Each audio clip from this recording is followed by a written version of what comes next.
तो मुझे क्षमा करेंगे और मुझ में जो भी अच्छाइयाँ हैं महाराज के कारण है और बुराइयों को ध्यान में नहीं रखते हुए हम आगे प्लीज उसके वो सब मेरी गलती है और उसको मैं सुधारने की कोशिश करूंगा। तो आज का विषय चुना कि हम ये शरीर नहीं हैं।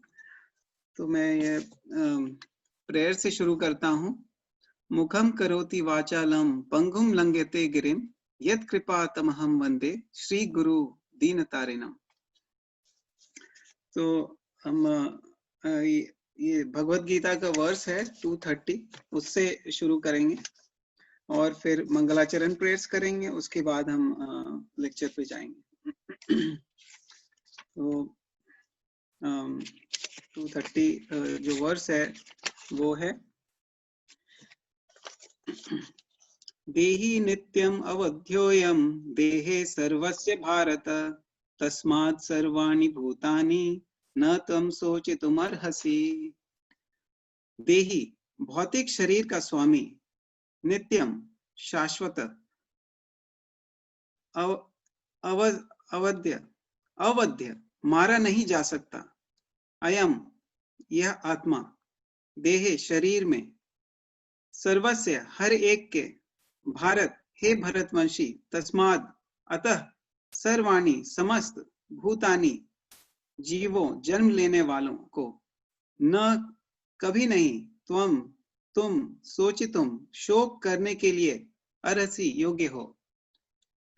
हे भरतवंशी, शरीर में रहने वाले देही का कभी भी वध नहीं किया जा सकता, अतः तुम्हें किसी भी जीव के लिए शोक करने की आवश्यकता नहीं है।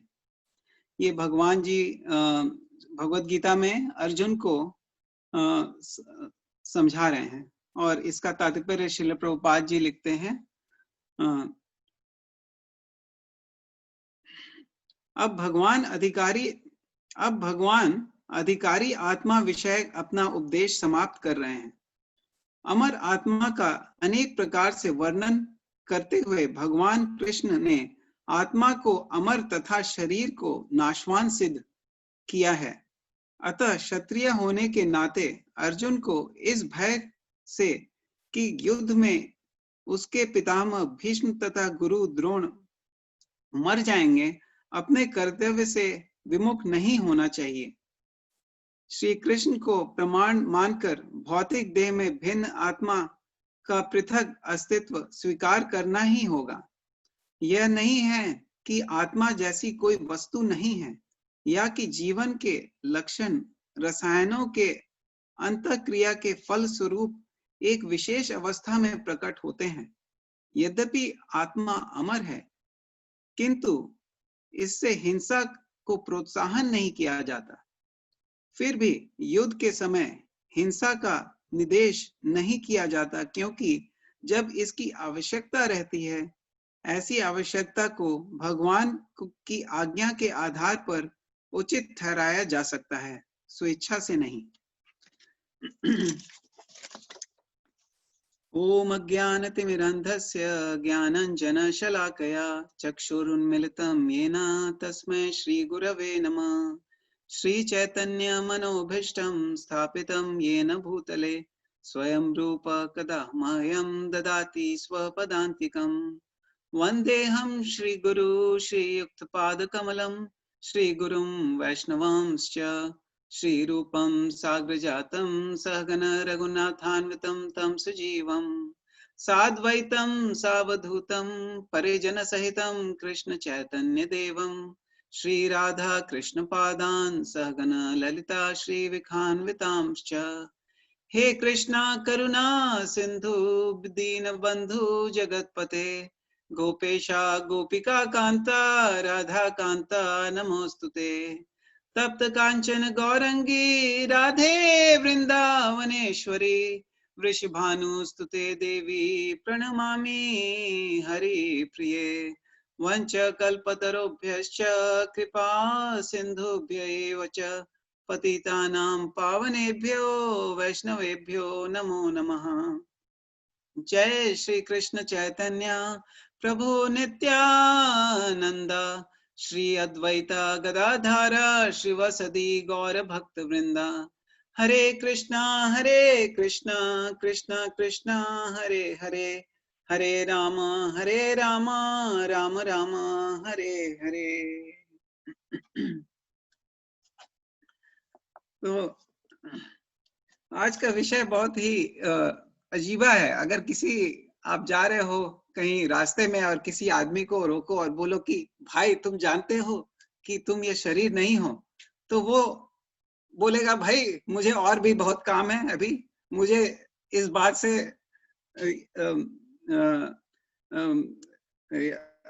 मुझे डिस्टर्ब मत करो, मुझे बहुत काम है।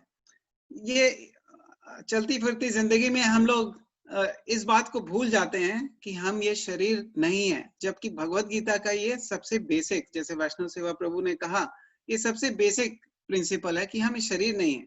तो इस बात को हम थोड़ा सा देखेंगे कि ये किस तरह से है। कि हमने देखा है कि आम हमारी भाषा में, हमारी संस्कृति में ये बात कि ये हम शरीर नहीं है पूरा समा हुआ है। जैसे हम बोलते हैं कि कोई किसी का देहांत हो गया, तो क्या बोलते हैं? देह का अंत हो गया। इसका मतलब देह का अंत हुआ, हमारा अंत नहीं हुआ, देह का अंत हो गया। बोलते हैं गुजर गए, वो गुजर है, वो कहाँ गुजर गए? वो मतलब कि वो यहाँ से कहीं और चले गए।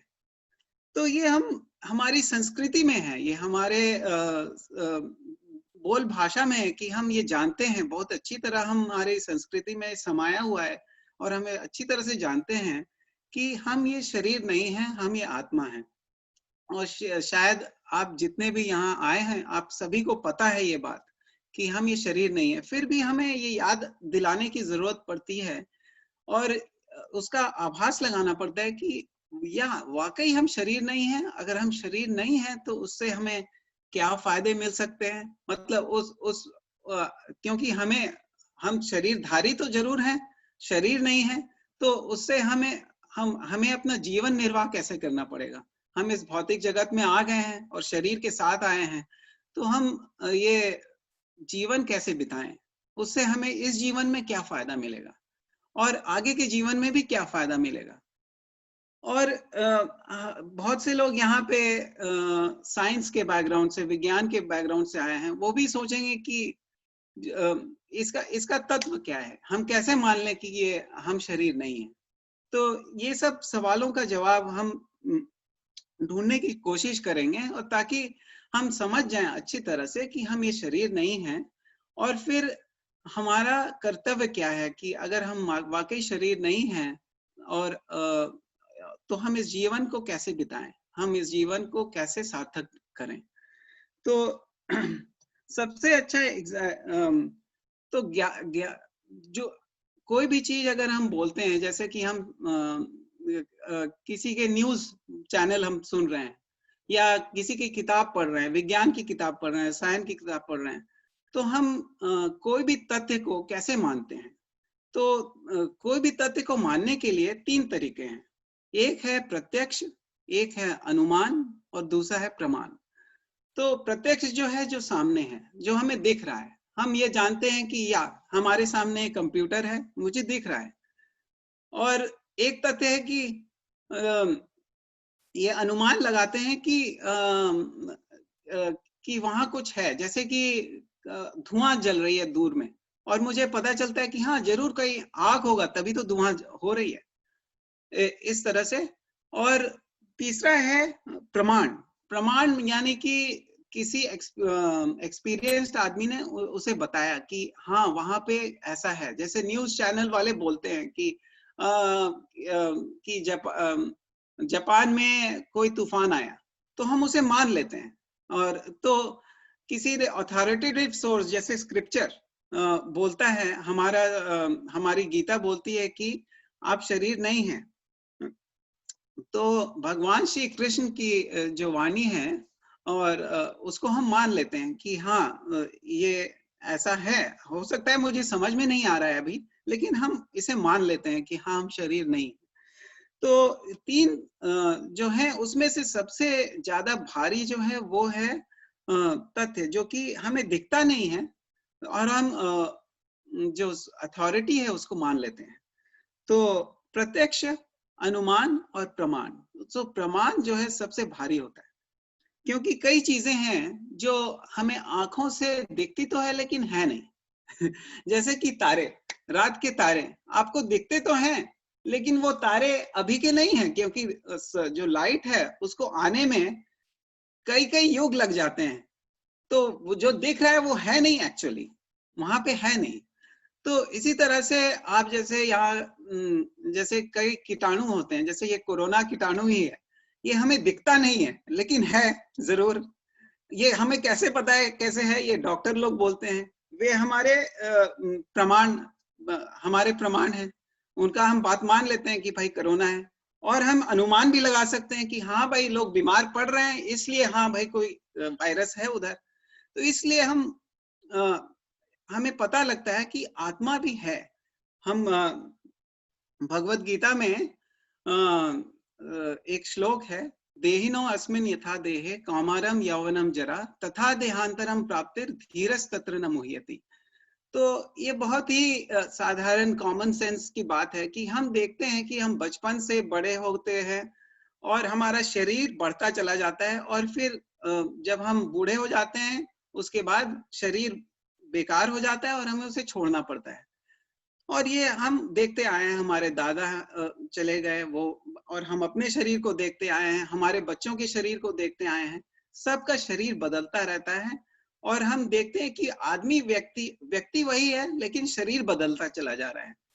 मैं कुछ साल पहले अपने स्कूल के मित्रों से मिलने गया, 20 साल बाद, स्कूल के बाद, और मैं कई लोगों को पहचान नहीं पाया, लेकिन जब मैं उनसे बात किया तो मुझे पता चला ये तो वही लोग हैं।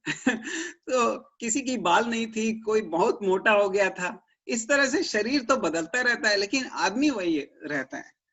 तो गीता यही कहती है कि शरीर बदलता रहता है। और गीता में कई श्लोक हैं। गीता में दूसरे अध्याय में और 15वां अध्याय में कई श्लोक हैं जो ये बताती है, जैसे कि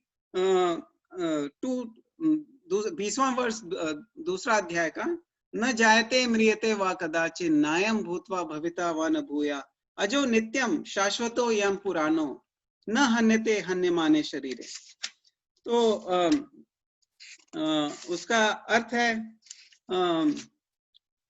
जैसे, और दूसरा है वांसांसि जीर्णानि यथा विहाय नवानि गृह्णाति नरो पराणि तथा शरीरानि विहाय जीर्णानि अन्यानि सम्याति नवानि देहि। तो जिस प्रकार मनुष्य पुराने वस्त्र को त्याग कर नए वस्त्र धारण करता है, उसी प्रकार आत्मा पुराने तथा व्यर्थ के शरीरों को त्याग कर नवीन भौतिक शरीर धारण करता है। उसके बाद नैनम छिंदन्ति शस्त्राणि नैनम दहति पावक न चैन क्लेदयन्त्यापो न शोषति मारुता। उसका अर्थ है यह आत्मा न तो कभी किसी शस्त्र द्वारा खंड खंड किया जाता है, न अग्नि द्वारा जलाया जा सकता है, न जल द्वारा भिगोया या वायु द्वारा सुखाया जा सकता है। उसके बाद ये सब जानते हुए भी कई लोग समझ नहीं पाते ये सब पढ़ने के बाद। तो एक श्लोक बड़ा है, उसमें लिखा है कि उसका मतलब मैं पढ़ता हूं कि कोई आत्मा को आश्चर्य से देखता है, कोई उसे आश्चर्य की तरह बताता है तथा कोई उसे आश्चर्य की तरह सुनता है, किंतु कोई कोई इस विषय को सुनकर भी नहीं समझ पाते। तो जो ये जो आत्मा है उसको समझने वाली बात है, और इसको समझने के लिए और भी कई वर्ष हैं भगवत गीता में। 15वां अध्याय के मैं पढ़ना चाहूंगा। उसमें लिखा है 15 का 7वां वर्ष है, उसमें लिखा है शरीरम यद अवाप्नोति यच्चाप्युक्रमतीश्वर गृहीत्वेतानि सम्याति वायुर्गंधानि वाशयात्। उसका अर्थ है इस संसार में जीव अपने देह आत्म बुद्धि को एक शरीर से दूसरे की ओर तरह ले जाता है, जिस तरह वायु सुगंधि को ले जाता है, इस प्रकार वह एक शरीर धारण करता है और फिर से त्याग कर दूसरा शरीर धारण करता है। तो ये देह अंतर कैसे होती है, ये भगवान गीता में समझा रहे हैं कि हम ये आत्मा है और एक शरीर से दूसरे शरीर हम कैसे जाते हैं। दूसरे अध्याय के 13वें वर्ष पे दिया था कि हम इसी शरीर में हम कैसे हमारा इसी शरीर में हम रहते हैं और कैसे शरीर बदलता रहता है, और इसमें दिया हुआ है कि हम शरीर कैसे बदलते हैं। दूसरा है श्रोत्रम चक्षुषा स्पर्शनम च रसनम ग्राणमेव च अधिष्ठाय मनश्चायम विषयानुपसेवते। इस प्रकार दूसरा स्थूल शरीर धारण करके जीव विशेष प्रकार का कान, आंख, जीभ, नाक तथा स्पर्श इंद्रिय, त्वचा प्राप्त करता है, जो मन के चारों ओर संपुजित है। इस प्रकार वह इंद्रिय विषयों के एक विशिष्ट समुच्चय का भोग करता है। तो उत्क्रामंतम स्थितम वापि भुंजानाम व गुणान्वितम विमूढ़ा नानुपश्यन्ति पश्यन्ति ज्ञान चक्षुषा। मूर्ख न तो समझ पाते हैं कि जीव किस प्रकार अपना शरीर त्याग सकता है, न ही वे यह समझ पाते हैं कि इस प्रकृति के गुणों के अधीन वह किस तरह के शरीर को भोग सकता है। लेकिन जिसकी आंखें ज्ञान से शिक्षित होती हैं, वह यह सब देख सकता है। जिसकी आंखें ज्ञान से शिक्षित होती हैं, वो ये देख सकता है। देखने में और समझने में अर्थ है। जैसे कि हम एक कार जा रही है और अगर कोई अनपढ़ और गंवार आदमी उसे देख रहा है तो उसे समझ में नहीं आएगा कि क्या कार अपने आप कैसे चल रही है, लेकिन उसके अंदर एक ड्राइवर बैठा है और वो चला रहा है।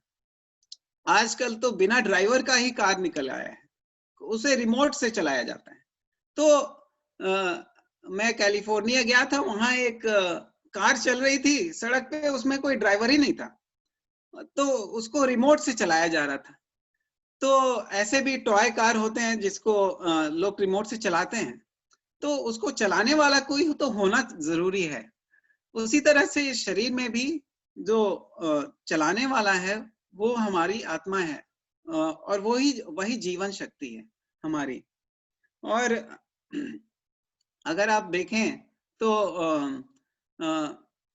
दूर से जैसे कि कोई कार आ रही है, हम देखते हैं दूर से कोई कार आ रही है, दूर से कोई ट्रक आ रहा है, आकाश में एरोप्लेन उड़ रहा है, लेकिन हम ये देखना भूल जाते हैं या समझना, ध्यान देना भूल जाते हैं कि उसके अंदर कोई ड्राइवर है, कोई पायलट है जो कि उसे चला रहा है।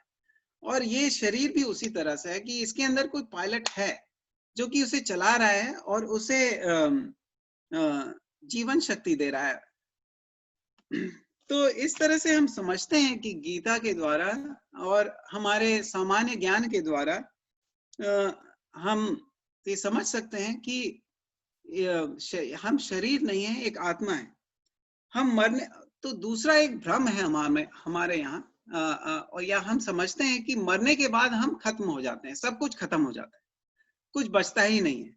ये एक मिथ्या है और ये भगवत गीता से हम सीख सकते हैं, और इसे हम जो है विज्ञान के द्वारा भी थोड़ा समझने की कोशिश कर सकते हैं। वो मैंने कई तरह के एग्जाम्पल्स चुने हैं, जैसे कि पुनर्जन्म की यादें, उसे पास्ट लाइफ मेमोरी के नाम से जाना जाता है, और इसके बारे में कई साइकोलॉजिकल स्टडीज हो रही हैं कई जगह, विश्व में कई जगह हो रही हैं, जिसमें कि खासकर बच्चे जो 5 साल के अंदर के होते हैं, उन्हें भगवान की दया से पूर्व जन्म की यादें आ जाती हैं। हो सकता है कि आपके दोस्तों में से भी कोई ऐसा होगा जिनके बच्चों को ऐसी यादें आती होंगी, और ऐसे कई केस डॉक्यूमेंटेड हैं जिसमें कि बच्चे अपने पूर्व जन्म के बारे में माता पिता को बतलाते हैं, और माता पिता चाहते नहीं है कि वो अपने पूर्व जन्म के बारे में याद करें, वो चाहते हैं कि हमारे जीवन में रहें। लेकिन कभी कभी माता पिता उनकी जिद के कारण बोलते हैं अच्छा ठीक है। अच्छा, तो एक बच्चा था जिसे कि वो बताता रहता था अपने बारे में। तो उसके बच्चे अपने गांव के बारे में बताता था, कहीं मैं राजा था और कहीं मैं वो महल में रहता था। तो उसके बच्चे कोई शहर के बारे में बताता था। तो उसके पिताजी और माता उसको ट्रेन से ले गए और उस ट्रेन स्टेशन पे उतरे नहीं, वहीं पे बैठे रहे। लेकिन ये बच्चा उतर गया और उसके पीछे पीछे इन लोग गए और वो बच्चा जो है एक महल के अंदर गया और महल के अंदर वो उसे सब पता था कहाँ क्या चीज है। और वो एक चित्र था, उसको चित्र के पीछे एक तिजोरी टाइप का था, उसे वो खोला और उसे पता था कि उसके अंदर क्या है। तो इससे पता चलता है कि उसकी उसको ये यादें आई कैसे, इसका उसका जरूर अनुभव हुआ होगा, इसलिए उसे पता है। इस तरह से ये जो है पूर्व जन्म, मतलब कि पुराने जन्म की उसकी यादें हैं। इसका मतलब कि वो जो ये करंट शरीर है, जो उसका इस जीवन में जो शरीर है वो नहीं है, वो पिछले जन्म का शरीर, उसे उसकी यादें थी। दूसरा एक होता है साइकोलॉजिकल में, साइकोलॉजी में होती है पास्ट लाइफ रिग्रेशन स्टडीज। उसमें क्या करते हैं वो पेशेंट, और ये इसलिए किया जाता है ताकि उनकी जो मानसिक बीमारियां हैं उनको ठीक करें। तो उनको लिटा दिया जाता है और उनको हिप्नोटिक ट्रांस में लाके उनसे पूछा जाता है कि आप 10 साल पहले जाओ, 10 साल पहले की बातें याद करो, 20 साल पहले की बातें याद करो, 30 साल पहले, 100 साल पहले, 200 साल पहले। इस तरह से वो पीछे पीछे चले जाते हैं और जो पेशेंट है वो बताता जाता है कि मैं क्या देख रहा हूँ। और इससे क्या होती है कि उसकी जो बुरी आदतें यादें होती हैं वो निकल के बाहर आ जाती हैं और वो उन यादों से मुक्त हो जाता है। उसकी साइकोलॉजिकल जो उसकी बीमारी होती है, मानसिक बीमारी, वो ठीक ठीक हो जाती है। तो इससे पता चलता है कि वो इस लाइफ के बारे में नहीं बताता है। जब 100 साल पहले की बात हो रही है तो इसका मतलब वो पिछले जन्म के बारे में ही बता देता है। तीसरा है आउट ऑफ बॉडी एक्सपीरियंस, जिसे कहते हैं कि हमारे शरीर से बाहर का एक्सपीरियंस। ये कुछ योगी लोग भी करते हैं और कुछ लोग को क्षमता होती है कि वो लेट जाते हैं और ये बता पाएंगे कि दूसरे कमरे में क्या है। ये उन्हें कुछ एक मिस्टिक पावर है, योगिक पावर है, उन्हें मिल जाता है। तो ये एक आउट ऑफ बॉडी एक्सपीरियंस होता है, जो कि कभी कभी नियर डेथ एक्सपीरियंस, जब अचानक किसी की दुर्घटनावश मृत्यु हो जाती है अक्सर, या बहुत बीमार पड़ने पर अस्पताल में उसकी मृत्यु हो गई, तो उसे आउट ऑफ बॉडी एक्सपीरियंस होता है। उसे लगता है कि उसकी आत्मा वो अपने शरीर से निकल गया और अपने शरीर को देख रहा है, अपने शरीर को देख रहा है। और एक केस में ऐसा था कि वो शरीर से बाहर निकल गया और अस्पताल के से भी बाहर निकल गया। उसने देखा कि डॉक्टर लोग उसे सांस दिला रहे हैं और एम्बुलेंस से लेके दूसरे अस्पताल ले जा रहे हैं। इस तरह से कई कार्रवाई कर रही है, डॉक्टर क्या बोल रहा है। फिर बाद में उसे किसी तरह से वो शरीर में वापस आ गया और जब वो होश में आया तो उसने डॉक्टर को सब कुछ बताया और वो लोग दंग रह गए कि इसे याद कैसे, इसे कैसे पता चला। तो और डॉक्टर की जब बात आती है तो इस लाइन में अगर श्रोतागण में कुछ डॉक्टर हैं तो वो बता पाएंगे मुझसे ज्यादा अच्छी तरह कि जो शरीर का एक एक कण अणु है वो बदलता रहता है कंटिन्यूअस। टू जो देह न इसमें यथा देह का जो श्लोक मैंने बोला था वो है कि हर एक 7 साल या 10 साल के अंदर शरीर का जितना भी सेल है वो एक एक सेल बदल जाता है। वो इस तरह से समझ सकते हैं जैसे कि आपके घर में, आपका घर है, उसका एक एक ईंटा आप अगर हर रोज बदलते जाएं तो 10 साल के अंदर सारा घर बदल जाएगा। उसी तरह से ये शरीर का सारा जो एक एक सेल है वो बदल जाता है हर एक 7 या 10 साल में। तो ये समझ लीजिए कि जैसे कि आपको हर एक 7 या 10 साल में एक नया शरीर मिल जाता है। और ये उसी तरह हुआ जैसे कि आप एक कार ड्राइव कर रहे हो, कार खराब हो गया और उसे 7 साल या 10 साल बाद आपको एक नई कार मिल गई। तो आपको हर एक 7-10 साल में एक नई कार मिल जाती है और आप उसे ड्राइव करते हो। तो ये है कॉमन सेंस। ये कॉमन सेंस जो है 2.3 भगवत गीता में देहिनोऽस्मिन् यथा देहे, इसके लिए कोई वैज्ञानिक होने की आवश्यकता नहीं है। कोई भी व्यक्ति ये समझ सकता है कि हाँ, हम तो बदल रहे हैं, ये शरीर बदल रहा है, हम नहीं बदल रहे हैं, इसलिए हम ये शरीर हो ही नहीं सकते। और एक दिन इसी बदलाव को अगर आगे बढ़ाते जाएं तो मृत्यु के बाद हम दूसरे शरीर में चले जाएंगे। तो इस तरह से हम समझ सकते हैं, और ये मिथ्या है कि हम मरने के बाद समाप्त हो जाते हैं। हम मरने के बाद समाप्त नहीं होते हैं, हम जीते रहते हैं। और हमारे दादा परदादा जितने भी व्यक्ति हैं आसपास, वो सब जीवित हैं किसी न किसी शरीर में, और कहीं ना कहीं जरूर हैं हम। तो तीसरी बात ये हो सकती है कि आप पूछेंगे कि हाँ ठीक है भाई, हम मान लिए कि हम शरीर नहीं है, तो उससे हमें फायदा क्या है बताइए? इस जीवन में हमें क्या फायदा मिलेगा? हमें तो ये जीवन जीना ही है, हर रोज ऑफिस जाना ही है, हर रोज मॉर्गेज भरना है, इलेक्ट्रिसिटी बिल भरना है, गैस बिल भरना है, सब कुछ काम करना ही है। इससे फायदा क्या होगा? इससे कोई फायदा नहीं है। लेकिन ये मैं बताता हूँ कि इससे कई फायदे हैं। और सबसे बड़ा फायदा है कि 2:14 भगवत गीता में भगवान जी कहते हैं कि मात्रा स्पर्शस्तु कौन्तेय शीतोष्ण सुख दुःखदा अगम अपायनो अनित्य स्तम स्थिति क्षव भारत। जब हम जानते हैं कि हम ये शरीर नहीं है, तो हम क्या करेंगे कि हम जो इंद्रिय द्वारा जो हमारी अनुभूति हो रही है उसको बर्दाश्त करने की कोशिश करेंगे। ये भगवान बोल रहे हैं कि आप उसको बर्दाश्त करो, आप उसको जो है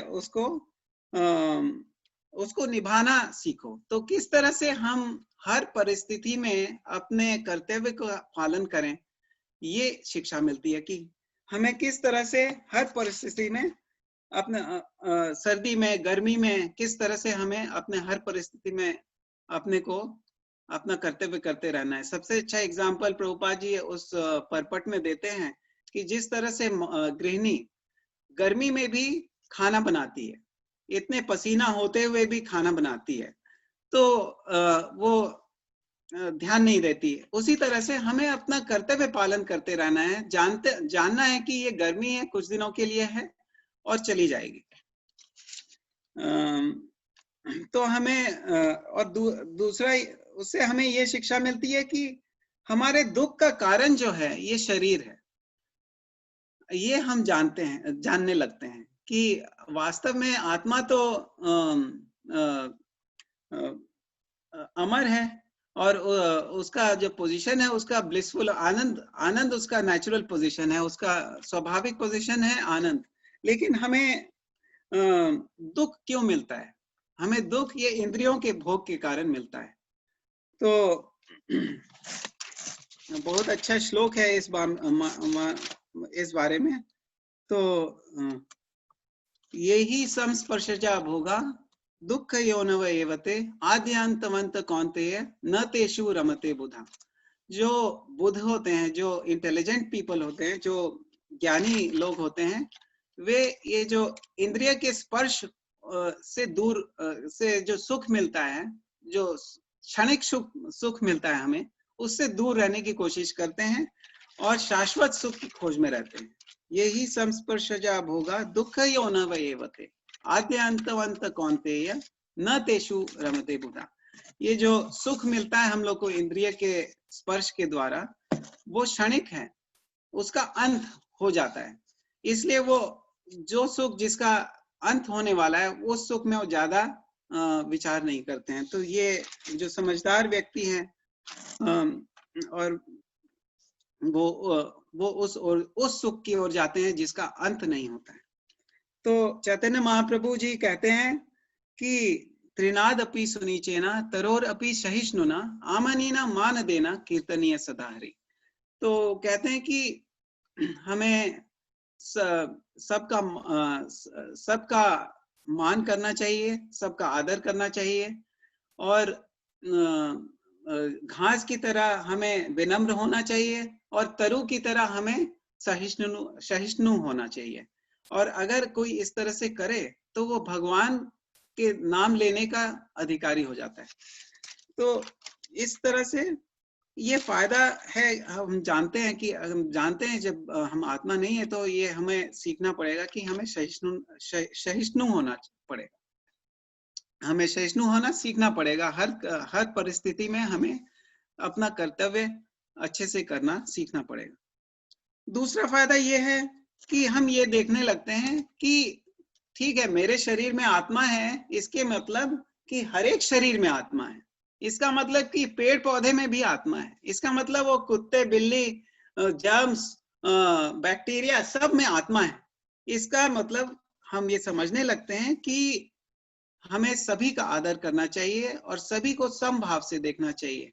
किसी का शरीर अगर बीमार है या टेढ़ा मेढ़ा है तो उसका अनादर नहीं कर सकते, उसका मजाक नहीं उड़ा सकते, क्योंकि ये वही आत्मा है जो मेरे यहाँ है, वो उसके यहाँ है। इसलिए जो ज्ञानी है वो हर व्यक्ति को, हर जीव को, चाहे वो स्त्री हो, पुरुष हो, काला हो, गोरा हो, सबको समान भाव से देखते हैं। तो ये जो समान भाव की दृष्टि मिलती है ये हमारे लिए अच्छी है। और ये जो दूसरा जो सीख मिलता है वो ये कि हम फिर अपने जीव के खुशी के लिए हम मांस नहीं खाते हैं। तो कई लोग मांस खाने के प्रेमी होते हैं और कुछ समझते हैं कि क्या हुआ, वो तो जानवर है, मैं उसे मार सकता हूँ। लेकिन वो जानवर के अंदर जो आत्मा है वो आत्मा मेरे ही जैसी है और मैं भी किसी जीवन में वो जानवर था। अभी मैं आदमी बन गया हूँ, आदमी के शरीर में हूँ। तो इस तरह से हम दूसरे के जीवन को अपने जीव के खुशी के लिए समाप्त नहीं करते हैं और फिर ये सात्विक जीवन हम जीना सीखते हैं कि हम सात्विक खाना खाएंगे और वेजिटेरियन डाइट खाएंगे। फल फूल, कृष्णा कहते हैं पत्रम पुष्पम फलम तोयम यो में भक्त्या प्रयच्छति। तो हम तदहम भक्ति उपाहृतम अश्नामि प्रयतात्मना।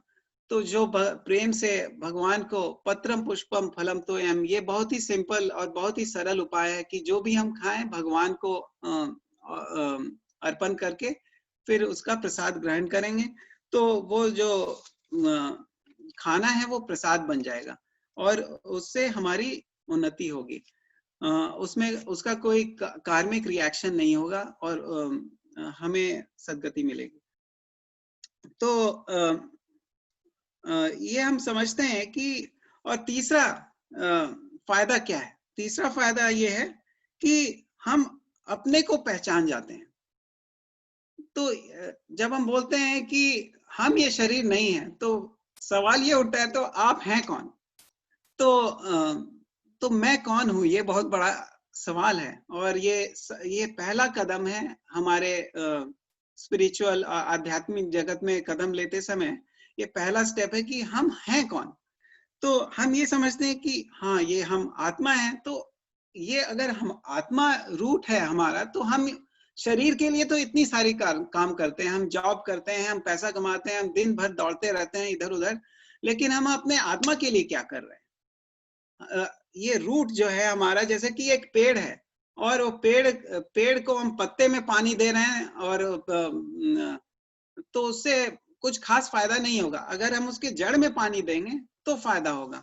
तो उसी तरह से जैसे कि एक और एग्जांपल है कि उदाहरण है कि एक पिंजरा है, उसके अंदर एक पक्षी है और हम पक्षी को खाना नहीं दे रहे हैं और पिंजरे का बहुत ख्याल रख रहे हैं, उसको हम सजा रहे हैं, उसको पेंट कर रहे हैं, उसका सब ख्याल कर रहे हैं, लेकिन जो बेचारा पक्षी है उसको हम कुछ भी खाना नहीं दे रहे हैं, पानी नहीं दे रहे हैं। तो क्या होगा? कुछ दिनों में वो पक्षी मर जाएगा। तो हमारे ये जो पक्षी है इस शरीर में, जो आत्मा है, उसको क्या खाना चाहिए ये जानने की जरूरत है।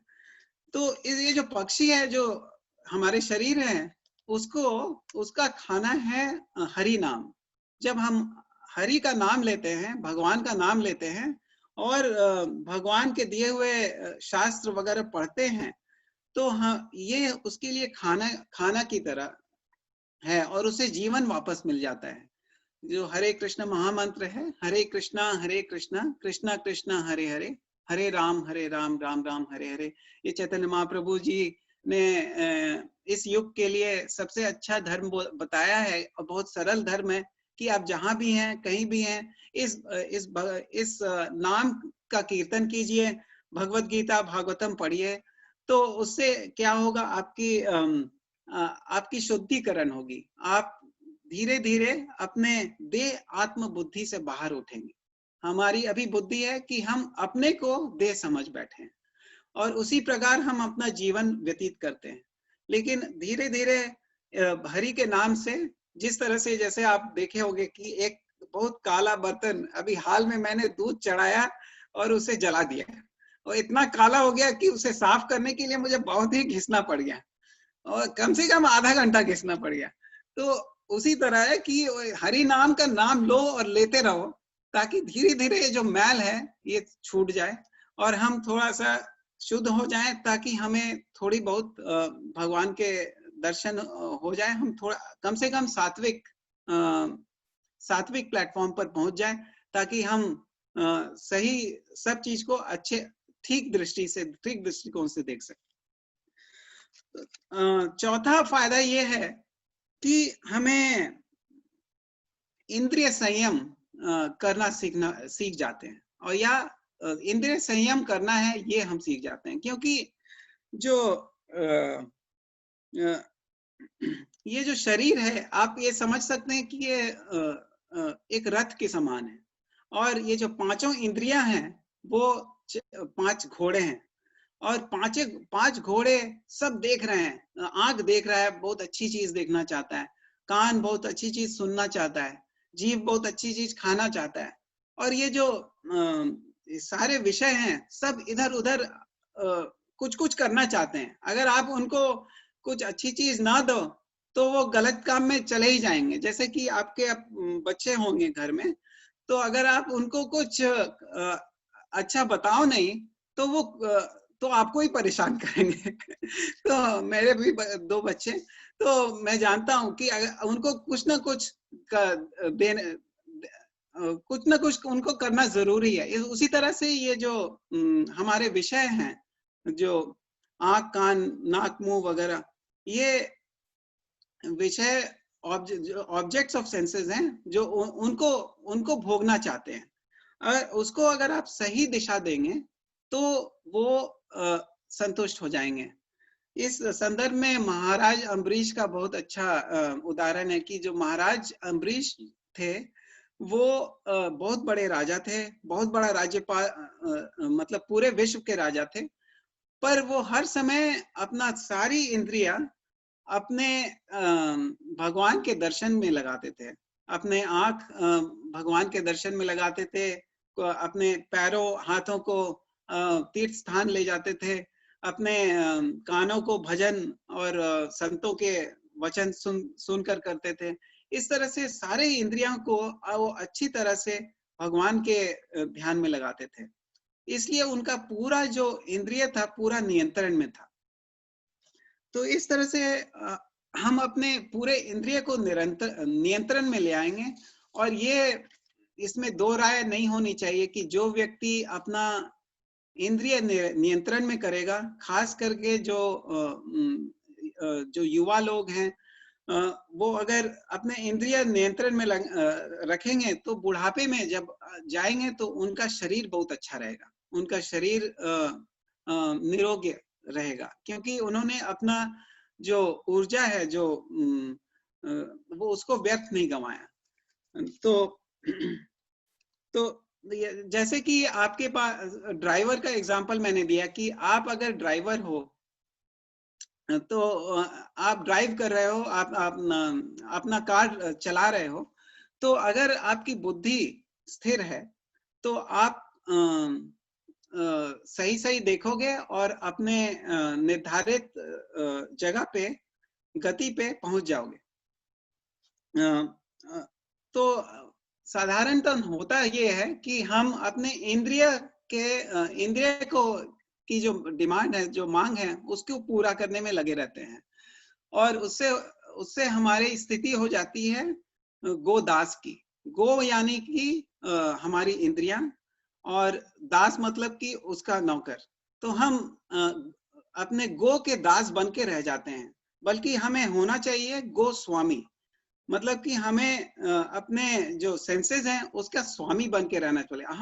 हमको अपने सेंसेस को, अपने इंद्रियों को अपने वश में करना सीखना पड़ेगा। और उसका सरल उपाय, बिल्कुल सरल उपाय ये है कि हम भगवान का नाम लें और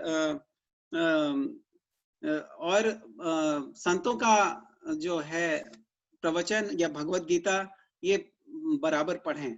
तो उससे क्या होगा, हमारी जो जो इंटेलिजेंस है, जो बुद्धि है, वो साफ होगी। और हमारी जो जितने भी प्रकृति का दिया हुआ जो संयोग से जो तमोगुण, रजोगुण और सत्वगुण से जो मलिन हो गया है हमारी आत्मा, वो शुद्ध रूप में आ जाती है। तो इससे क्या होता है, जैसे मैंने पहले कहा, यही संस्पर्शजा भोगा दुख योनयो एवते। तो अगर हम संयम करने लगे तो हमारा दुख का निवारण हो जाता है। तो ये कितनी अच्छी बात है कि अगर हमारा दुख का निवारण हो गया हमारे कंट्रोल ऑफ सेंसेस से, हमारे ये समझ के कि हम ये आत्मा है, तो हम सुखी रहेंगे हमेशा। तो और हमें सबसे बड़ी बात है, हमें सही दिशा मिल जाएगी। जैसे कि हमें भौतिक जगत में भी अगर मुझे बहुत अच्छा जॉब लेना है, बहुत बड़ा पोस्ट पे मुझे अप्लाई करना है, तो हमें प्लानिंग करनी पड़ती है कि भाई हमें 2 घंटा रोज या 10 घंटा रोज मुझे पढ़ाई करनी है, या हमें ये काम करना है, ये मुझे ये ट्यूटोरियल लेना है, ये बुक पढ़ना है। तो उसी तरह से जब हमें दिशा मिल जाती है, जब हमें हमारी गति क्या है ये हम समझ जाते हैं कि हमारी गति भगवान को पाना है, भगवान की में भक्ति में लगाना है और भगवान की सेवा में हमें अपने आप को लगाना है, ये गति हम समझ जाते हैं, तो हम उस गति की ओर धीरे धीरे अग्रसर होते हैं। और दृढ़ निश्चय करते हुए हम हर रोज कुछ ना कुछ समय लगाते हैं कि भाई हम हर रोज हम कुछ सुबह उठेंगे और प्रभु भगवान हरे कृष्ण महामंत्र, हरे कृष्णा कृष्णा कृष्णा हरे हरे, हरे राम राम राम हरे हरे, इसका जाप करेंगे। और या किसी भी भगवान का मतलब कि भगवान का ध्यान करेंगे, जाप करेंगे और भगवत गीता वगैरह पढ़ेंगे।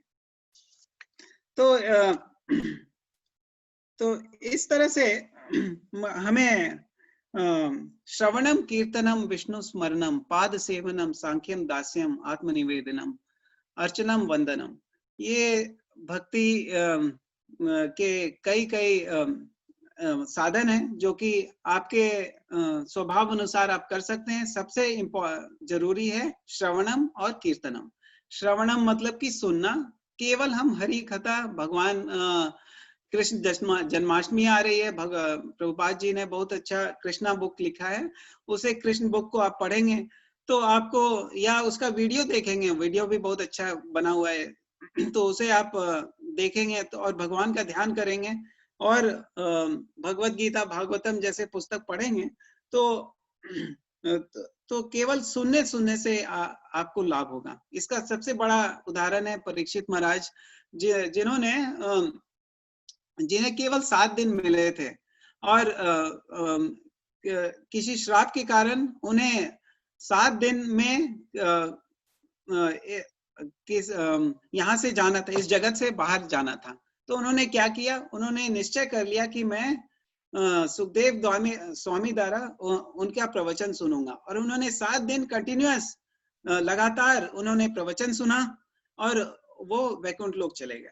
इसलिए केवल सुनने से, हरि कथा सुनने से ही आपका निवारण हो जाएगा, आपको गति मिल जाएगी, आप वैकुंठ धाम चले जाओगे।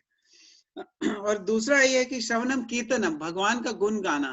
कीर्तनम या हम लोग जप माला लेके करते हैं, जैसे कि ये है जप माला, तो इसमें हर एक बीट को लेते हैं और बोलते हैं हरे कृष्णा कृष्णा कृष्णा हरे हरे, हरे राम राम राम हरे हरे। इस तरह से एक माला करते हैं, फिर बदल के दूसरा। इस तरह से 16 माला कई लोग करते हैं और ज्यादा भी कर सकते हैं, और या जितना आप कर सकते हैं आप करिए। और दूसरी बात यह है कि आप श्रवणम कीर्तनम, जैसे कि संगीत को सबको संगीत अच्छा लगता है तो आप संगीत के माध्यम में, कीर्तन के माध्यम पे आप अच्छे से गा के, कितने अच्छे अच्छे भजन हैं, आप उनको गा सकते हैं और अपना भगवान को ग्लोरीफाई कर सकते हैं, भगवान का गुणगान गा सकते हैं। तो इस तरह से श्रवणम कीर्तनम करते हुए हम और भगवत गीता भागवतम पढ़ते हुए हम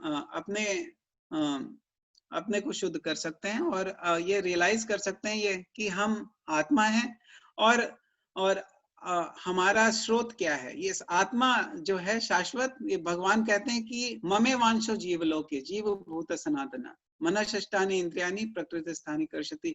वो भगवान बोलते हैं कि ये जो जीव आत्मा है ये हमारा ही अंश है, तो हम भगवान के एक अंश हैं और जो अंश है उसका कर्तव्य है कि वो जो अपनी जो होल है, जो शरीर है, जैसे कि ये शरीर में आत्मा है तो ये शरीर जीवित है, तो ये पूरा जो विश्व है उसमें भी एक परमात्मा है और वो उसके कारण ये पूरा विश्व चल रहा है। और ये जो छोटा सा जीव है वो कितनी बड़ी बड़ी कामें करता है, कितने बड़े बड़े बिल्डिंग, कितने बड़े बड़े कंप्यूटर, सब कुछ बना देता है। तो ये आप सोच सकते हैं कि विश्व आत्मा जो भगवान है वो क्या क्या नहीं कर सकता। भगवान खुद कहते हैं कि अहम सर्वस्य प्रभवो मत्तः सर्वम प्रवर्तते इति मत्वा भजन्ते माम बुधा भाव समन्विता। तो भगवान बोलते हैं कि सब कुछ हमारे से ही निकलता है। तो जिस जिस जो हम लोग की सांसें चल रही हैं, हम लोग की दिल के धड़कन धड़क रहे हैं और हम कुछ खाते हैं, हरा खाते हैं और लाल खून बन जाता है, एक सब कैसे हो जाता है? ये सब भगवान की दया से होता है। तो हमें भगवान की दया को समझना चाहिए और उनके प्रति हमें ग्रैटिट्यूड, मतलब कि उनका आभार प्रकट करते हुए उनका नाम लेना चाहिए, उनका गुणगान करना चाहिए कि हे प्रभु, आप हमें सब कुछ दे रहे हैं, हमें आपने जीवन दिया है और हम इस जीवन को किस तरह से हम आपकी सेवा में लगाएं और कृपा करके मुझे आप अपनी सेवा में लगाएं। तो ये इस संदर्भ में कई सारी कहानियां भी हैं, जैसे कि सुखदेव गोस्वामी की। सुखदेव गोस्वामी भागवतम में उनका वर्णन है और भागवतम उन्होंने ही कहा है। भागवतम में सुखदेव गोस्वामी परीक्षित महाराज को पूरा भागवतम समझाते हैं और उनके जीवन में उनका जन्म जब हुआ, वो व्यासदेव उनके पिता थे और तो जब उनका जन्म हुआ वो माँ के गर्भ से निकल ही नहीं रहे थे, क्योंकि वो जानते थे कि मैं संसार में आऊंगा और ये संसार मेरे लिए ठीक नहीं है, तो निकलना ही नहीं चाहते थे। और जब निकले तो सीधा जंगल की ओर चलने लगे और जो व्यास भगवान उनके पिता जो थे वो उनके पीछे पीछे जाने लगे, बोले कि पुत्र तुम कहाँ जा रहे हो, मेरे पास आओ। लेकिन वो नहीं सुने, वो चलते गए और जो वृक्ष थे, वृक्ष में जो फल होता है जब वो गिरता है तो वृक्ष को अफसोस होता है। उसी तरह से व्यास भगवान के फल का जो वृक्ष था, सुखदेव गोस्वामी जब वो जा रहे थे तो उन्हें बहुत अफसोस हुआ और बुला रहे थे, तो वो नहीं सुने। लेकिन ऐसा हुआ कि जब वो जा रहे थे तो कई स्त्रियां स्नान कर रही थी, तो जब सुखदेव गोस्वामी वहां से गए तो स्त्रियों को कोई असर नहीं पड़ा। लेकिन जब व्यासदेव उनके पीछे पीछे वहां से गुजरे तो सब स्त्रियों ने अपना तन ढक लिया। तो व्यासदेव ने पूछा, आपने ऐसा क्यों किया? तो सब स्त्रियों ने जवाब दिया कि जब आपके पुत्र जा रहे थे तो उनमें कोई भेदभाव नहीं था, स्त्री पुरुष के बारे में भेदभाव नहीं था, लेकिन आप में था। तो इसलिए उन्होंने, तो सुखदेव गोस्वामी जो थे वो इतने उच्च उनका उच्च संस्कार था कि वो स्त्री पुरुष के परे थे और एकदम शुद्ध आत्मा स्वरूप में थे। तो एक और एग्जांपल देता हूं, उदाहरण की। एक युवती थी और उसका प्रेमिका था। तो जो उसका प्रेमिका उससे रोज मिलने आ जाता था, और जो युवती थी वो वास्तव में बहुत ही विदुषी थी। तो उसने क्या किया, उसने सोचा कि मैं अपने प्रेमिका को एक सीख सिखाना चाहती हूँ। तो उसने एक दस्त की दवा लेनी शुरू की। दस्त की दवा लेने से उसे बहुत टट्टी पेशाब हुआ, और वो उसका शरीर बिल्कुल मुरझा गया। मतलब कि 1 हफ्ता के अंदर उसका शरीर बिल्कुल बदल सा गया, और उसने सारा जो टट्टी पेशाब निकला था उसे एक बाल्टी में रख दिया। और एक दिन वो बाहर बरंडा में बैठी हुई थी, और उसका प्रेमिका आया उससे मिलने के लिए। तो वो उसका प्रेमिका उसको पहचान नहीं पाया, और बोला कि वो युवती कहाँ है। तो युवती जवाब दी, बोली कि मैं वही हूँ जिसे तुम बुला रहे हो, और जो जिसे तुम खोज रहे हो वो उस बाल्टी में है। तो उस बाल्टी में जो था वो सारा टट्टी पेशाब सब कुछ उसी में था। तो इससे ये हम सीखते हैं कि ये जो शरीर है ये तो पूरा मल मूत्र से भरा हुआ है, और इसके लिए हम क्यों इतना परेशान हुए। उसके ये प्रकृति का देन है, और प्रकृति इसको चला रही है। प्रकृते क्रियमाणानि गुण कर्माणि सर्वशः अहंकार विमूढ़ात्मा कर्ता हम इति मन्यते। और हम समझते हैं कि हम करता है, हम सब कुछ कर रहे हैं। तो प्रकृति के वजह से सब कुछ चल रहा है, और हमें इस पर बहुत ज्यादा गर्व करने की जरूरत नहीं है। ये प्रकृति के चल रहा है, और प्रकृति जो है भगवान के निर्देश पे चल रही है। तो तीसरा उदाहरण हमें मिलता है भागवतम में भरत महाराज का। भरत महाराज, जो भारतवर्ष है वो भरत महाराज के नाम से जाना जाता है। बहुत बड़े राजा थे, विख्यात राजा थे। और उन्होंने जीवन के आखिरी दिनों में उन्होंने सोचा कि मैंने बहुत अच्छा राज किया, अब मैं भगवान पे ध्यान करूंगा। और वो जंगल चले गए और अकेले समय बिता रहे थे, और भगवान की ध्यान कर रहे थे। ये उस समय राजर्षि हुआ करते थे, जो कि ऋषि भी थे और राजा भी थे। तो जब वो जंगल में गए और भगवान का ध्यान कर रहे थे, लेकिन उनका एक दिन ऐसा हुआ कि उनके आश्रम के पास में एक नहर थी, और नहर में एक गर्भवती हिरन पानी पी रही थी। इसी बीच एक शेर उसके पीछे आया। तो जो गर्भवती हिरन थी वो घबरा गई और कूद के पानी में चली गई, और उसने अपना शरीर त्याग दिया, और उसी बीच उसे बच्चा भी हो गया। तो उसका जो बच्चा था, छोटा सा हिरन, वो आश्रम के पास था। तो जो भरत महाराज थे उसे दया आ गई, और उसे वो जो छोटा सा हिरन था उसको ले गए अपने आश्रम में, उसकी खूब देखभाल की और उसकी खूब ख्याल रखने लगे। तो जब आदमी किसी का बहुत ख्याल रखने लगता है तो उससे आसक्ति हो जाती है। तो भरत महाराज को भी उससे आसक्ति हो गई, और उसका बहुत और उनकी आसक्ति उस हिरन के प्रति बढ़ते चले गई। तो और कुछ ज्यादा ही बढ़ गई कि ऐसा हुआ कि उन्हें अपने भजन और अपना जो जिसके लिए वो पूरा राजपाट छोड़ के जंगल में आए थे वो भूलने लगे। तो एक दिन ऐसा हुआ कि वो जो हिरन थी वो एक गड्ढे में गिर गई, और रात का समय था। और जब हिरन घर वापस नहीं आई तो भरत महाराज ढूंढने लगे, कहाँ गई हिरन, कहाँ गई हिरन। बहुत परेशान हुए, पूरा उनका ध्यान वो हिरन के ऊपर ही था। और वो उसी और किसी गड्ढे में वो भी गिर गए, और उनको शरीर त्यागना पड़ गया। तो इस बार जब वो शरीर त्यागे ना, तो चूंकि वो अपने जीवन के अंत में हिरन का ध्यान कर रहे थे, अगले जीवन में वो हिरन ही बन गए, हिरन का शरीर को मिला।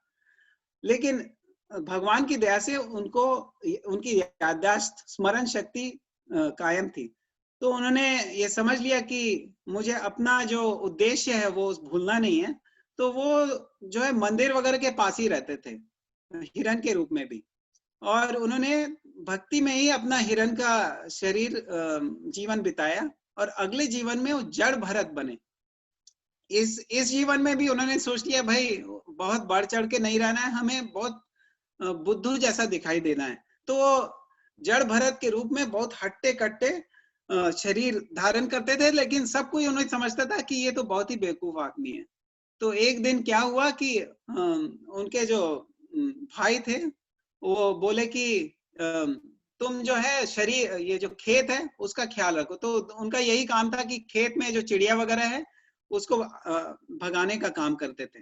तो एक दिन उस खेत के बगल से एक राजा रेवगन थे, वो गुजर रहे थे।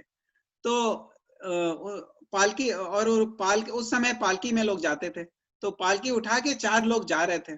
तो जड़ भरत एक जो पालकी वाला था वो थोड़ा सा बीमार हो गया, तो जड़ भरत को बुलाया गया, बोले कि ये बहुत अच्छा खट्टा आदमी है, हट्टा कट्टा आदमी है, ये काम कर देगा। तो उसे बुलाया गया और जड़ भरत उनको ले जा रहे थे एक पालकी का डंडा पकड़ के।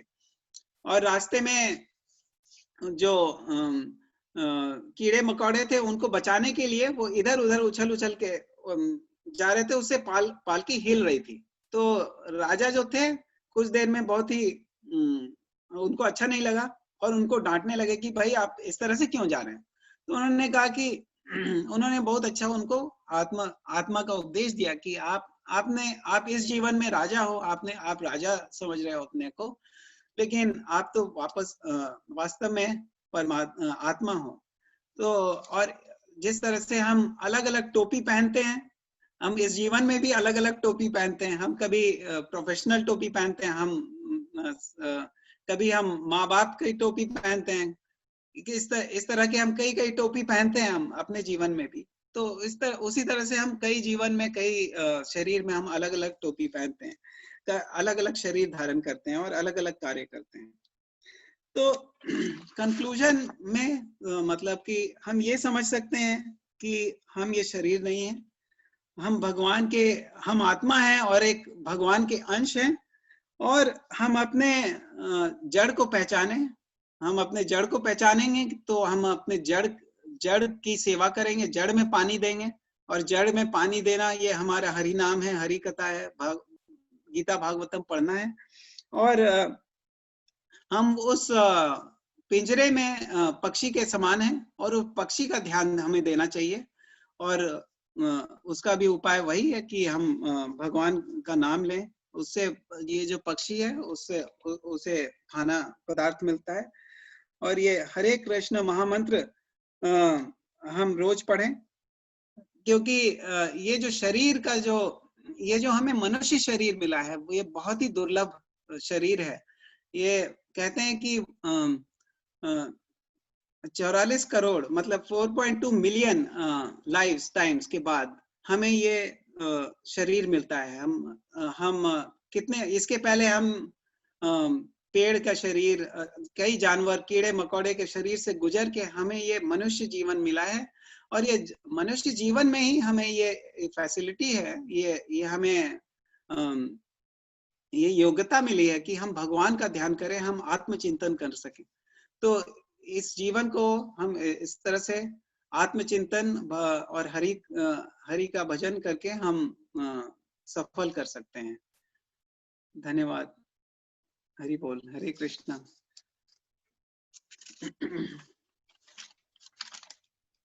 अगर कोई सवाल है।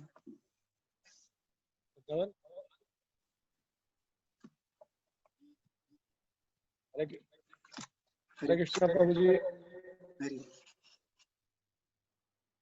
दंडोत प्रणाम प्रभु जी। धन्यवाद प्रणाम। बहुत एक मिनट प्रभु जी, अनिकेतन को प्रश्न पूछना चाहते हैं। एक मिनट चालू में।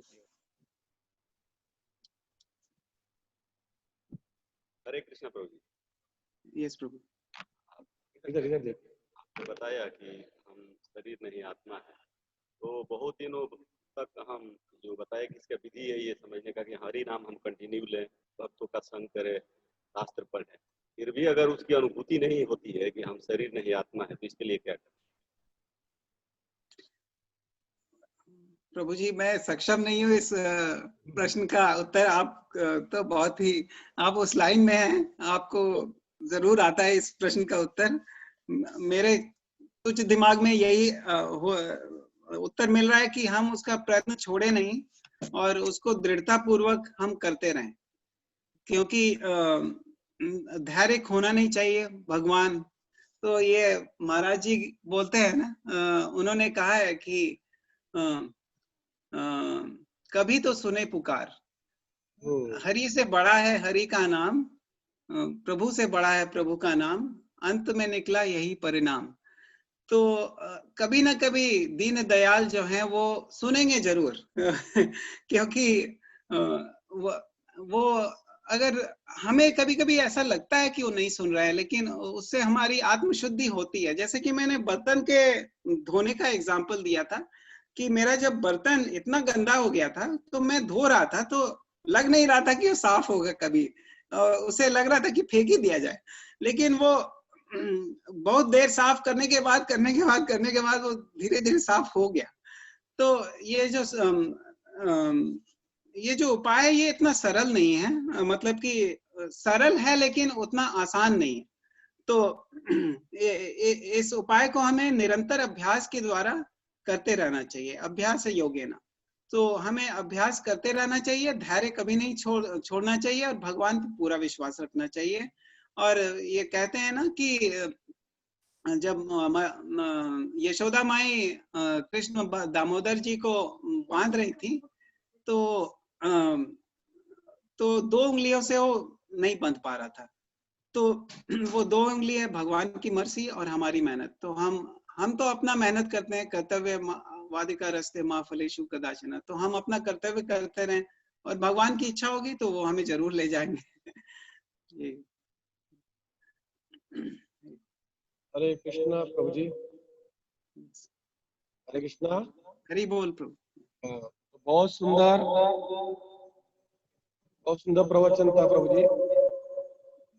सब आपकी दया है प्रभु, सब आपके आशीर्वाद के कारण हो रहा विशेषता उस प्रवचन में दिखाई दी कि आपने भगवद गीता का जो बेसिक सब्जेक्ट है उसको बहुत शास्त्र शुद्ध पद्धति द्वारा प्रस्तुत किया, बहुत सुंदर रीत से, और साथ साथ में प्रैक्टिकल उदाहरण दिए।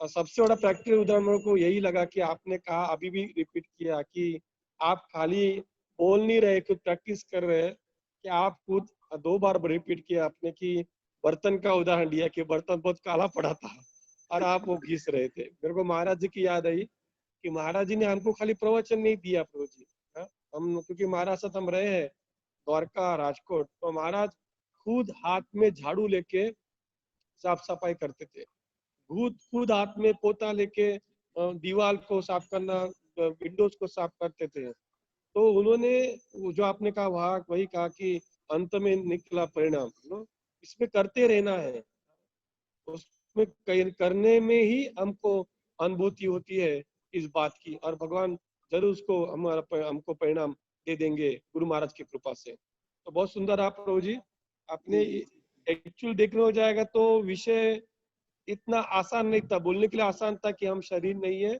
हम आत्मा है, लेकिन उसको प्रस्तुत करना और अपने अनुमान प्रत्यक्ष ये सभी उदाहरणों द्वारा, अपने शास्त्रों के उदाहरण द्वारा, प्रैक्टिकल उदाहरण द्वारा बहुत सुंदर रीत ये विषय समझाया। तो हम आपकी सेवा इसी तरह लेते रहेंगे प्रभु जी। और कल का जो प्रवचन है, कल मेरे ख्याल से ऋषिकेश प्रभु जी का प्रवचन है कल। विषय में भूल गया, 1 मिनट। हाँ, लाइक तो कल का विषय है the art of asking real questions of life, कि अपने जीवन के सही प्रश्न पूछने की कला, अपने जीवन के संबंधित सही प्रश्न पूछने की कला, ये कल का विषय है। ऋषिकेश प्रभु हमसे जुड़ जाएंगे। और वापिस मैं सबको याद दिला रहा हूँ कि जिन्होंने अपना ISKCON Rajkot YouTube channel subscribe नहीं किया तो आप सब्सक्राइब कीजिए, कि जिसके कारण अगर हम 1000 तक सब्सक्राइब तक पहुंच जाएंगे तो राजकोट इस्कॉन के यूट्यूब चैनल में भी हम लाइव प्रसारण कर सकते हैं सभी लेक्चरों का। और जिन्होंने लेट ज्वाइन किया है आज के चर्चा सत्र में, अथवा बाद में जिनको मैसेज मिलेगा उनको भी हम बता रहे कि रोज के हम lecture ISKCON Rajkot YouTube channel में अपलोड कर रहे हैं, फेसबुक में भी अपलोड कर रहे हैं, व्हाट्सएप ग्रुप में भी अपलोड कर रहे हैं। वहां पे आप लिंक द्वारा अथवा डायरेक्ट क्लिक करके आप सुन सकते हैं। तो वापिस फिर एक बार मनोहर कृष्णदास प्रभु का मैं बहुत धन्यवाद देता हूँ। बहुत सिंपल रीत से बहुत जटिल विषय बहुत सरल भाषा में हमको समझाने का उन्होंने प्रयास किया। तो बहुत बहुत धन्यवाद प्रभु जी।